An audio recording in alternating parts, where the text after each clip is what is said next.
Hello everyone, this is Swati. Welcome to Shreeji classes.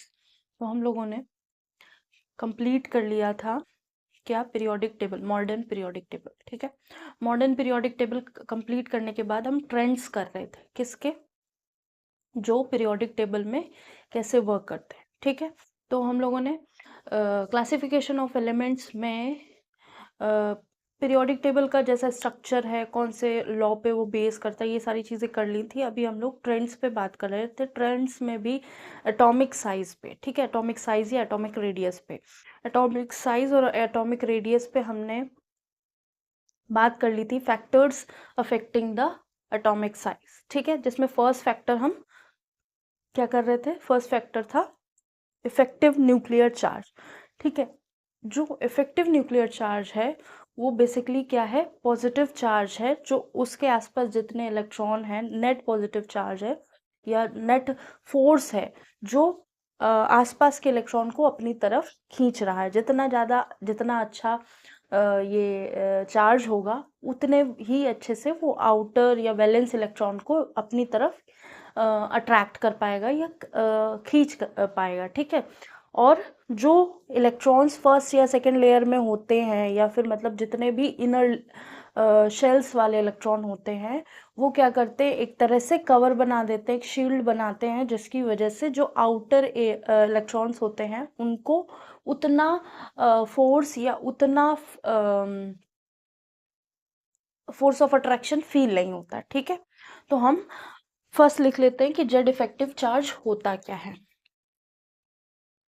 Effective nuclear charge, जिसको हम लोग Z effective बोल रहे हैं। ठीक है तो इसको क्या लिखेंगे, इसको लिखेंगे net effective positive charge. It is अ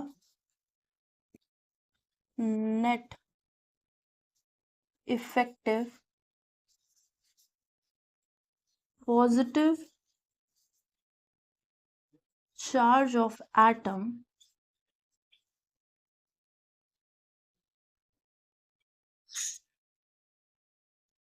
ये क्या है, नेट इफेक्टिव पॉजिटिव चार्ज है एटम का, विच पुल्स, जो क्या करेगा, pulls electrons towards itself, electrons present in shell towards itself। किधर, itself मतलब न्यूक्लियस की तरफ, या फिर towards the nucleus, towards the nucleus। ठीक है, ये नोट करिए।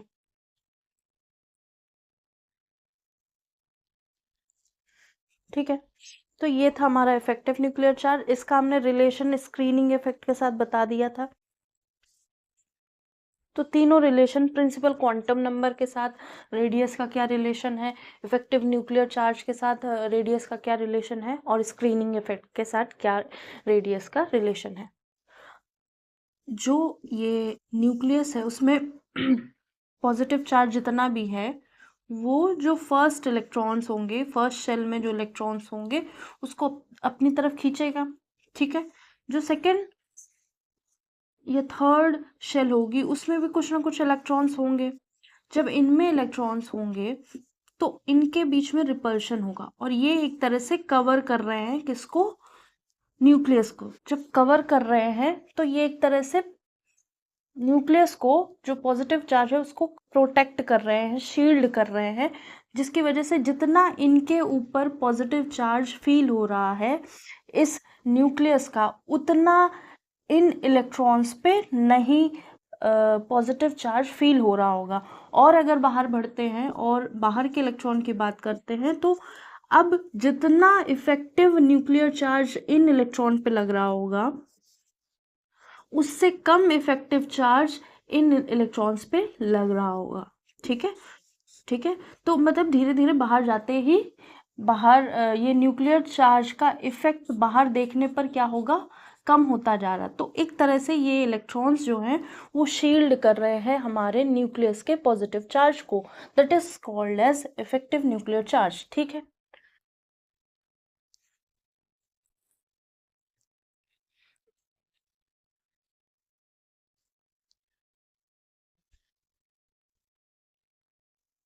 जनरल साइंस की और जनरल केमिस्ट्री की, सॉरी, जनरल साइंस में जनरल केमिस्ट्री और जनरल फिजिक्स की क्लासेस भी चल रही हैं, आप चाहें तो देख सकते हैं। और 11th क्लास का ये 3rd चैप्टर हो रहा है।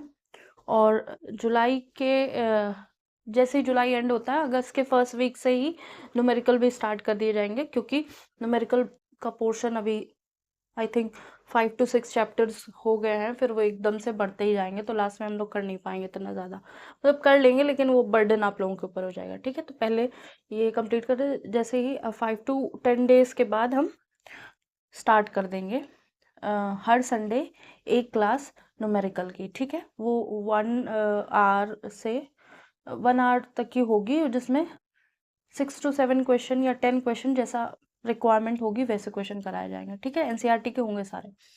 तो आई थिंक ये हो गया होगा, इसको रब करते हैं।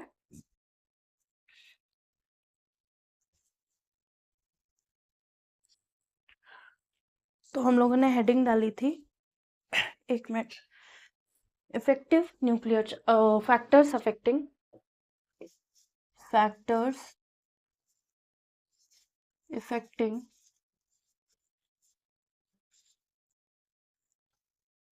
Atomic radius. ठीक है, एटॉमिक रेडियस को जो फैक्टर्स इफेक्ट करते हैं, पहला था हमारा Z effective, second screening effect, screening effect समझ गए होंगे, ऑफ थर्ड है प्रिंसिपल एक्सेस या principal quantum number, principal quantum number, principal axis नहीं होगा। ठीक है, तो जेड इफेक्ट को इससे रिप्रेजेंट करते हैं, इसको इससे रिप्रेजेंट करते हैं, इसको स्मॉल एन से। ठीक है, इसको लिख लो, effective nuclear charge.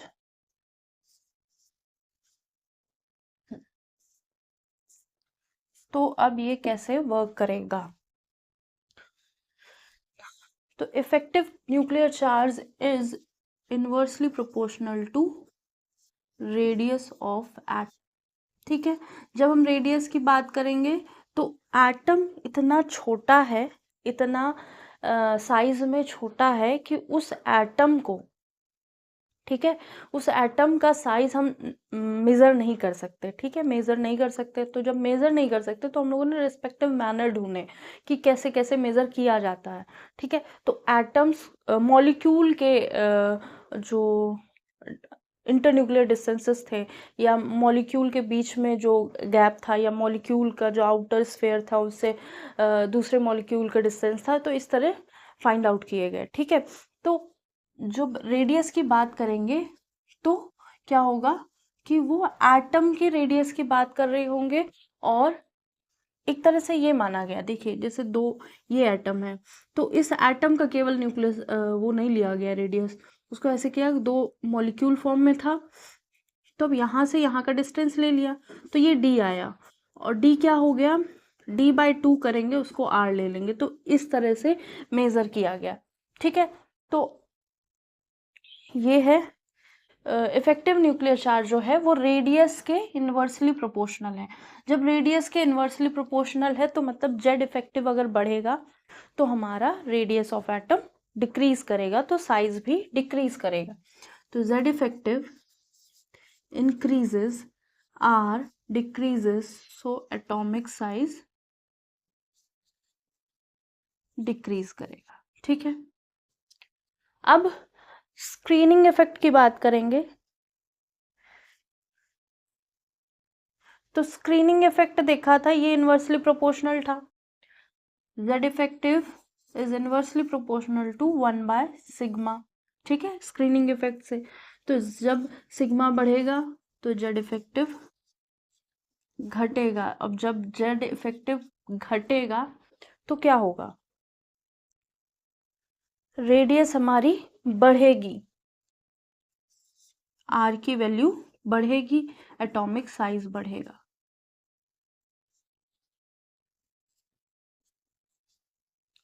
Atomic size increase, मतलब कहने का कि अगर एटम है ऐसा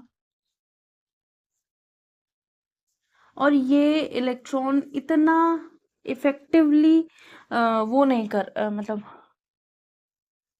सही बोला है ना, एक मिनट, ये बढ़ रहा है, जेड इफेक्टिव घट रहा है। हाँ, तो क्या है कि न्यूक्लियस जो है, ये वाले इलेक्ट्रॉन बहुत अच्छे से अपना क्या लगा रहे हैं, इफेक्टिव न्यूक्लियर चार्ज लगा रहे हैं, तो ये अपना बंधे हुए हैं। जो इसके बाहर के इलेक्ट्रॉन है ना, वो इतने क्लोज नहीं होंगे किसके, न्यूक्लियस के, तो वो ये रिपल्शन ज्यादा फील कर रहे होंगे with respect to effective nuclear charge of the nucleus. ठीक है, या प्रोटॉन या पॉजिटिव न्यूक्लियर चार्ज। जो पॉजिटिव चार्ज है वो ये वाले इलेक्ट्रॉन इतना फील नहीं कर पा रहे होंगे क्योंकि इन्होंने बहुत अच्छे से शील्ड कर रखा है, लेकिन रिपल्शन ये बहुत ज़्यादा फील कर रहे होंगे, तो ये क्या हो जाएगा, साइज कुछ बढ़ जाएगा। और जब साइज कुछ जब इफेक्टिव न्यूक्लियर चार्ज हमारा घट गया है, शील्डिंग इफेक्ट बढ़ गया है इनर इलेक्ट्रॉन का, तो रेडियस ऑटोमेटिकली बढ़ जाएगा, तो एटॉमिक साइज भी बढ़ जाएगा।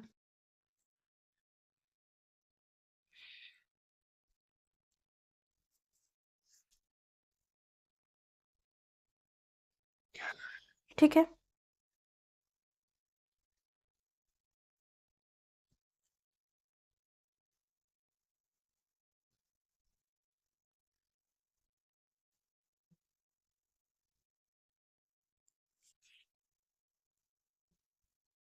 जो लेंथेनाइट कॉन्ट्रैक्शन, अगर आपने सुना है लेंथेनाइट कॉन्ट्रैक्शन क्या होता है, उसमें भी ऐसे ही होता है।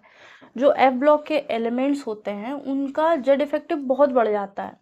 ठीक है, हाँ नहीं, शील्डिंग जेड इफेक्टिव बहुत बढ़ जाता है। ठीक है, शील्डिंग इफेक्ट कम हो जाता है, तो वहाँ क्या होता है कि साइज डिक्रीज कर जाता है। जेड इफेक्टिव बहुत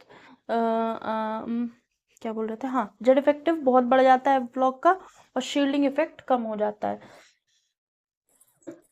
तो जब शील्डिंग इफेक्ट कम हो जाएगा तो ये अंदर वाले इलेक्ट्रॉन इतनी अच्छी तरह से शील्ड नहीं कर रहे होंगे, तो बाहर वाले इलेक्ट्रॉन भी बहुत ज़्यादा अट्रैक्शन फील कर रहे होंगे, तो ये भी पास आ जाएंगे, तो वहाँ क्या हो जाएगा, कॉन्ट्रैक्ट कर जाएगी एक्चुअल साइज से, तो उसको कॉन्ट्रैक्शन बोलेंगे। अभी आप ये समझिए। ठीक है, अब हम बात करेंगे प्रिंसिपल क्वांटम नंबर। ठीक है, प्रिंसिपल क्वांटम नंबर क्या है, n. N is directly proportional to radius R के। आर क्या है, रेडियस ऑफ एटम।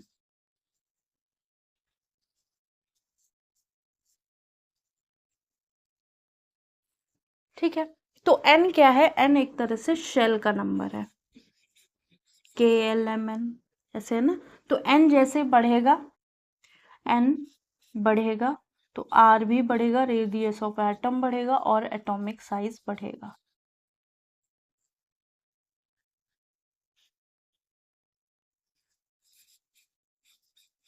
तो आई थिंक ये तीनों फैक्टर्स बहुत अच्छे से समझ में आ गए होंगे। मतलब कहने का, अगर एटम है, यहाँ पे एन की वैल्यू 2 दे रखी है, तो एक शेल, दो shell, n is equal to 2, मतलब कितना होगा, एन इज इक्वल के होगा, एल होगा। ठीक है, तो इसका साइज ये होगा, एन इज इक्वल टू 3 होगा तो उसका साइज और बड़ा होगा। ठीक है, तो शेल के रिस्पेक्ट में बात कर रहे थे।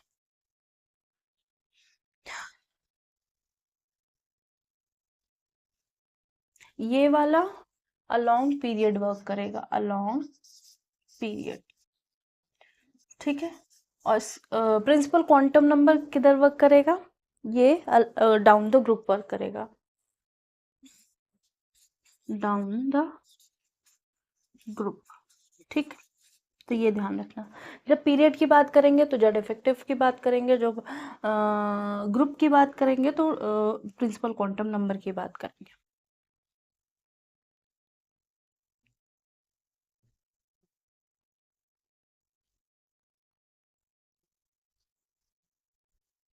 ठीक है, अब बात करते हैं एटॉमिक रेडियस पीरियड और ग्रुप के अलाउंग कैसे वर्क कर रहा होगा। ठीक है, इसको नोट कर लीजिए, जो भी अपनी भाषा में, हिंदी में लिखना हो, इंग्लिश में लिखना हो, उर्दू में लिखना हो, तो वो आप लिख सकते हैं इन सब के बारे में।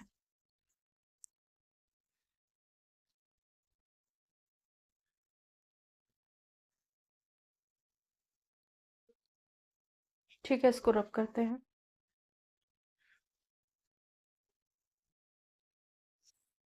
तो नेक्स्ट है atomic size of atom. First along period, second है along ग्रुप।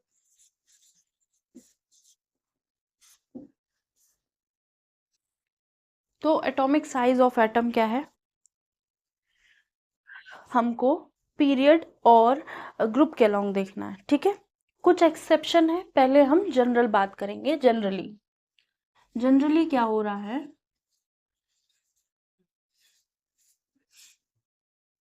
जनरली क्या हो रहा है, लेफ्ट से राइट में जाने पर हमारा जो जेड इफेक्टिव है वो इंक्रीज कर रहा है, क्योंकि जो जैसे जैसे एटम बढ़ता जा रहा है उनका न्यूक्लियर का जो चार्ज है, वो पॉजिटिव चार्ज जो है वो बढ़ता जा रहा है, प्रोटॉन्स बढ़ते जा रहे हैं। ठीक है, जब वो जो चार्ज बढ़ता जा रहा है तो जो इफेक्टिव न्यूक्लियर चार्ज बढ़ रहा है। ठीक है, इफेक्टिव न्यूक्लियर चार्ज बढ़ रहा है तो शील्डिंग इफेक्ट भी बढ़ा होगा अंदर के इलेक्ट्रॉन का। जब शील्डिंग इफेक्ट भी कुछ बढ़ा होगा तो क्या हो रहा होगा कि जैसे अगर हम बात करेंगे पीरियड की तो शील्डिंग इफेक्ट थोड़ा सा वो कर देंगे, इग्नोर कर देंगे। ठीक है, केवल ये बात करेंगे कि जेड इफेक्टिव बढ़ रहा है, जेड इफेक्टिव बढ़ रहा है लेफ्ट से राइट जाने पे, जेड इफेक्टिव बढ़ रहा है पॉजिटिव न्यूक्लियर चार्ज, तो respect to shielding effect electrons जो है ना वो खिंचाव महसूस कर रहे होंगे न्यूक्लियस की तरफ से, तो वो अपने आप को न्यूक्लियस के पास रखेंगे। ठीक है, तो क्या होगा, जेड इफेक्टिव न्यूक्लियर बढ़ रहा होगा। Generally on going left to right in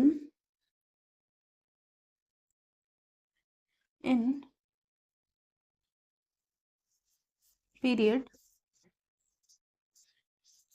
Z effective increases. ठीक है, जेड इफेक्टिव इंक्रीज, जब जेड इफेक्टिव इंक्रीज कर रहा है तो क्या होगा, एटॉमिक साइज डिक्रीज करेगा, एटॉमिक साइज डिक्रीज। ठीक है, क्योंकि Z effective is inversely proportional to radius. ठीक है, जब ग्रुप की बात करेंगे ऊपर से नीचे आएंगे अपनी पीरियोडिक टेबल में, तो जनरली क्या हो रहा होगा,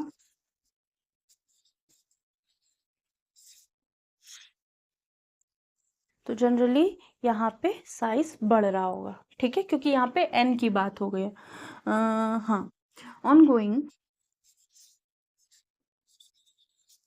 टॉप टू बॉटम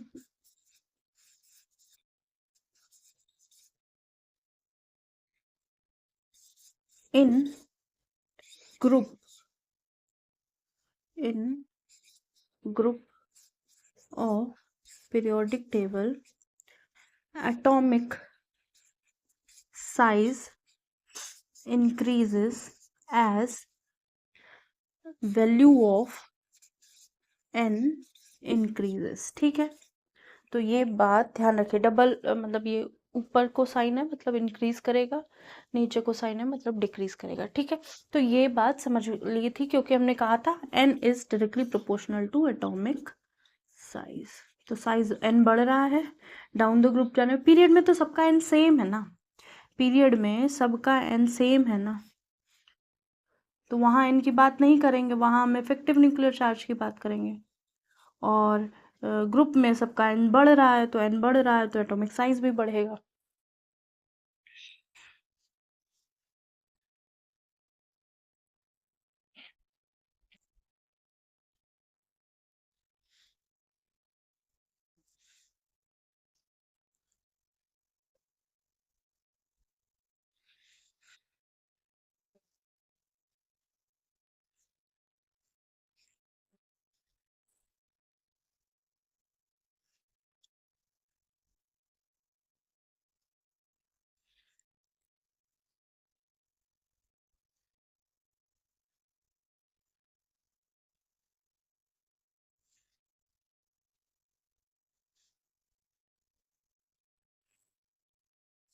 हो गया,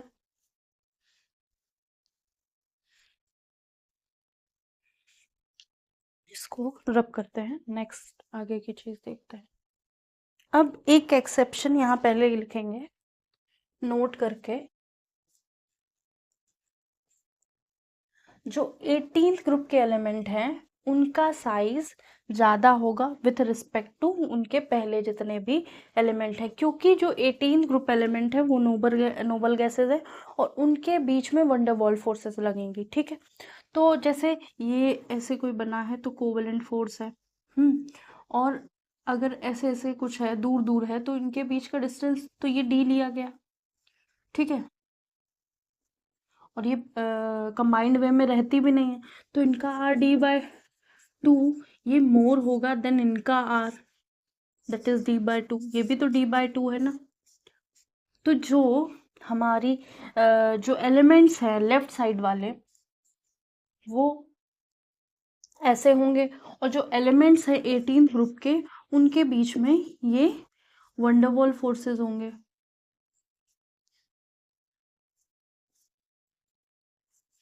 ठीक है, और यहाँ क्या होगा, यहाँ कोवेलेंट बॉन्ड होगा, कोवेलेंट कोऑर्डिनेट कोई भी बॉन्ड हो सकता है। ठीक है, तो वहाँ कुछ अलग हो रहा होगा, तो इसलिए ऐसा कहा गया है कि जो 18 ग्रुप के एलिमेंट होते हैं नोबल गैसेस होती हैं हैज़ मैक्सिमम रेडियस, क्योंकि उनका जो वंडरवॉल रेडियस होती है नोबल गैसेस, वंडरवॉल फोर्सेस लगेगा तो इनकी रेडियस का नाम भी वंडरवॉल गैस रख दिया, वंडरवॉल बॉन्ड रख दिया।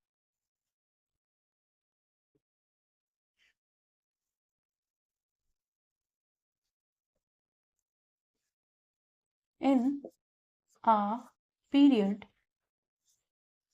किसी भी पीरियड में, ठीक है, नोबल गैस एलिमेंट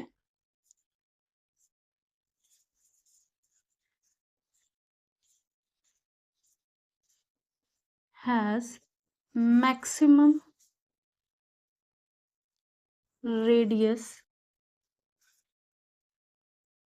और maximum atomic size।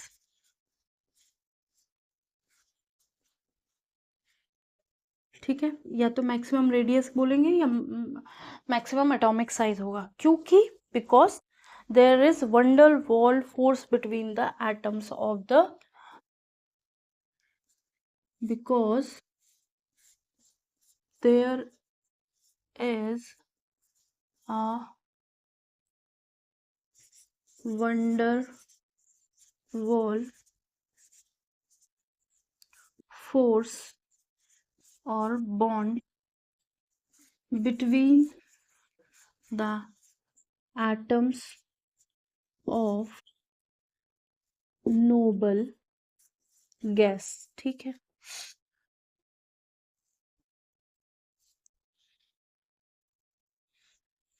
तो अगर हम अरेंज करेंगे तो सबसे पहले लिथियम से पहले नियॉन का साइज, फिर लिथियम का साइज, फिर लिथियम के बाद कौन आ रहा है, बेरिलियम, फिर बोरॉन का साइज, फिर बोरॉन के बाद कार्बन का, फिर नाइट्रोजन का, फिर ऑक्सीजन का, फिर फ्लोरीन का। तो ये होगा order of the size of a long period. ठीक है,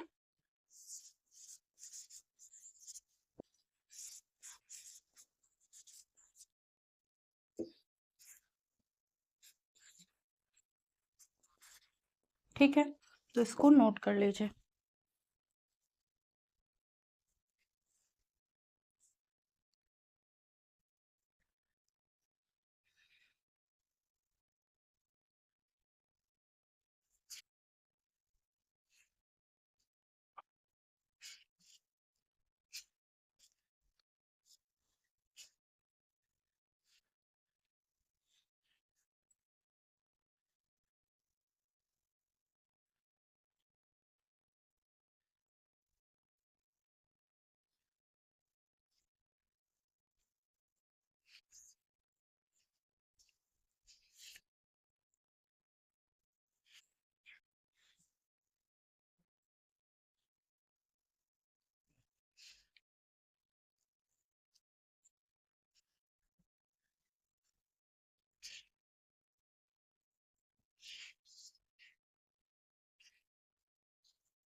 ठीक है, तो यहाँ पे हमारा एटॉमिक रेडियस ऑलमोस्ट फिनिश हो गया है।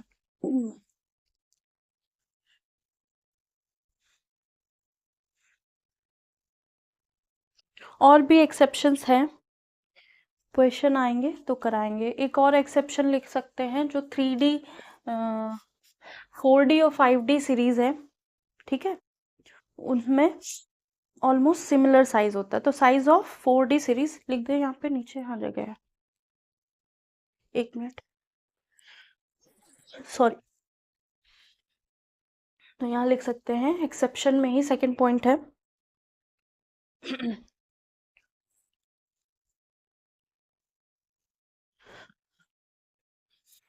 size of 4D series is similar to size of 5D series। यहाँ पे क्या होगा, लेंथेनाइट कॉन्ट्रैक्शन हो रहा होगा। ठीक है, तो इसको लिख सकते हैं because of lanthanide contraction, because of lanthanide contraction. ठीक है, बता दिया था लेंथेनाइट कॉन्ट्रैक्शन क्या होता है, कि सिमिलर साइज होते हैं इस 4D और 5D सीरीज के, और मतलब क्योंकि उनके बीच में क्या हो रहा होगा, जेड इफेक्टिव चार्ज ज्यादा होगा। ठीक है, ठीक है, जेड इफेक्टिव चार्ज ज़्यादा होगा, स्क्रीनिंग इफेक्ट इतना लग नहीं पा रहा होगा, अगर लग भी रहा होगा तो इतना ज़्यादा नहीं होगा। तो जो साइज होगा अंदर के जो सीरीज शेल्स है वो तो कॉन्ट्रैक्टेड रहेंगी, जो आउटर है ना उनमें इतना चेंजेस देखने को नहीं मिलता है। ठीक है, तो वो एस तो हमेशा, जैसे एस ये है तो ये एस है, ये एस है, फिर एस के शेल है। ठीक है, के में एस है, एल में एसओपी दोनों है।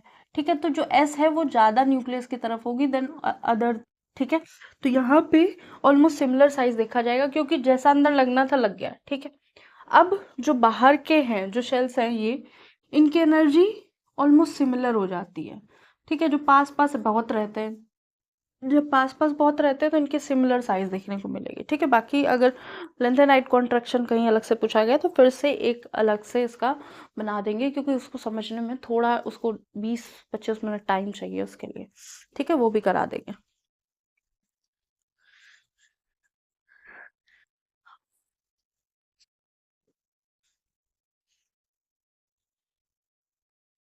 तो एक दो और एक्सेप्शन है, वो क्वेश्चन के साथ कराएंगे। ये आई थिंक नोट हो गया होगा। तो आज के लिए इतना ही। ठीक है, और दो ऑलमोस्ट 2 क्लासेस में ये कंप्लीट हो जाएगा। उसके बाद क्वेश्चन जो है मैंने बताया, सारे क्वेश्चंस जो फर्स्ट चैप्टर से लेकर अभी तक 11th के हों 12th के हों जो भी है वो रह गए हैं। वो जैसे ही अगस्त से स्टार्ट होगा वैसे ही हम क्वेश्चन स्टार्ट कर देंगे, ठीक है। क्वेश्चन स्टार्ट करेंगे 1 घंटे की क्लास संडे को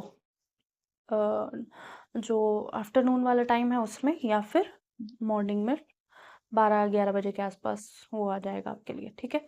तो आज के लिए इतना ही। लाइक एंड सब्सक्राइब ज़रूर कीजिएगा, और आप सजेस्ट कर सकते हैं आपको और कौन सा टॉपिक पढ़ना है या कौन सी चीज़ आपको नहीं समझ में आ रही, तो वो आप उसके लिए अलग से प्लेलिस्ट बना के वो डाउट वाला सेक्शन अलग रख देंगे बिल्कुल क्वेश्चन के साथ, कि क्वेश्चन ये आया था और ये बच्चों ने पूछा है, और वो सारी चीज़ें आप जो भी पढ़ना चाहें आप बता सकते हैं, ठीक है। आज के लिए इतना ही। Thank you.